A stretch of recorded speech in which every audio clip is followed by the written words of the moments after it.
नमस्कार मैत्रिणींनो, अपूर्वाच किचनमध्ये तुम्हा सर्वांचे खूप खूप स्वागत आहे। आज आपण पाहणार आहोत लाल माठाच्या भाजीचे पराठे कसे बनवायचे ते। तर साहित्य सांगते।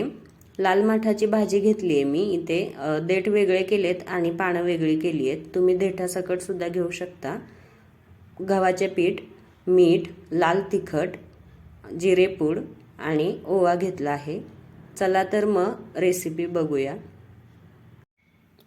तर ही देठ आणि पानं मी धुवून घेतली आहेत।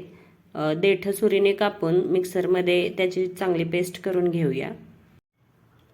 तर मैत्रिणींनो, ही भाजी अशी परातीमध्ये काढून घ्यायची। जर तुमची पानं मोठी असतील तर तुम्ही चिरून सुद्धा घेऊ शकता। तर मी एक बाउल इथे गव्हाचं पीठ घेतलंय, तर त्यातलं आधी थोडं टाकणार आहे। हे चाळून घेतलंय चाळणीनं। आता यामध्ये आपण 1 चमचा लाल तिखट टाकणार आहोत, अर्धा चमचा जिरेपूड,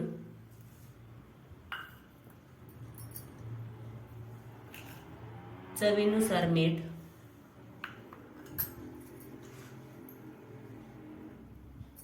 आणि ओवा असं घ्यायचा आहे, असं चुरून मग टाकायचा आहे। हा अर्धा चमचा आहे। आणि ही पेस्ट जी केली आपण देठांची तीही घालून घ्यायची यावरती।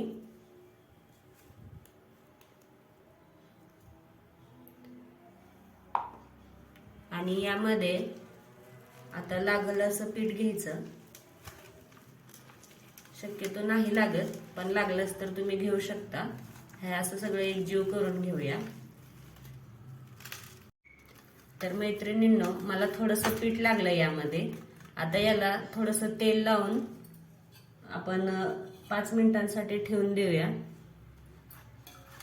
हे तेल घ्यायचं, याला चोळायचं आणि 5 मिनिटांसाठी ठेवून देऊया। तर 5 मिनिटं झालीत मैत्रिणींनो, आपण बघूया। तर आता हे लाटायला घेऊया आपण, आणि तवा मंद आचेवर मी ठेवलाय। 5 मिनिटं झाली। चला तर मग आता लाटूया। पिठातच लाटून घ्यायचंय, आणि हे मळण्यासाठी मला अजिबात पाणी लागलं नाहीये। हा गोळा पिठात असा डीप करायचा आहे आणि लाटायला घ्यायचंय। तर याच्या कडा ठीक नाही आल्या तरी चालेल, पण व्यवस्थित लाटून घ्यायचे चारी बाजूने। पीठ अजिबात जास्त लागत नाही।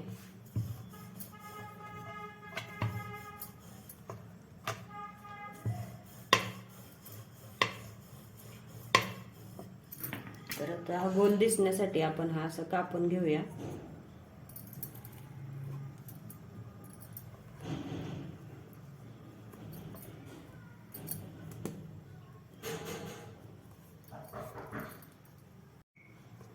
हे असं करून घ्यायचंय, असा गोलाकार येईल।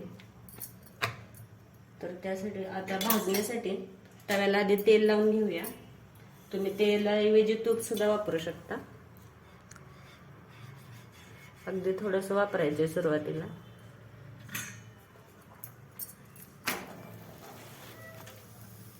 तर आता मध्यम गॅसवरून थोडासा मोठा करून भाजायला सुरुवात करायची।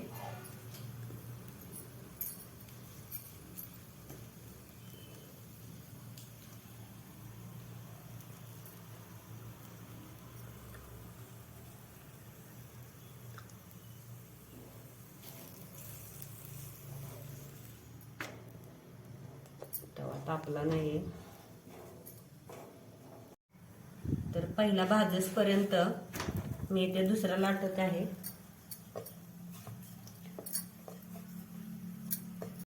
तर हा भाजत आलाय, त्याला तेल लावून घेऊया।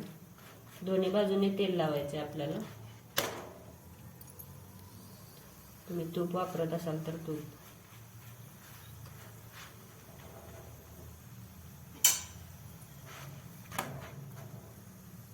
तर हे खायला फार छान आणि पौष्टिक असतात।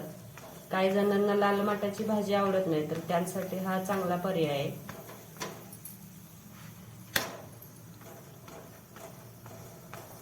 हा मी आता भाजलाय चांगला, काढून घेते। आणि हा आपण आता दुसरा भाजूया.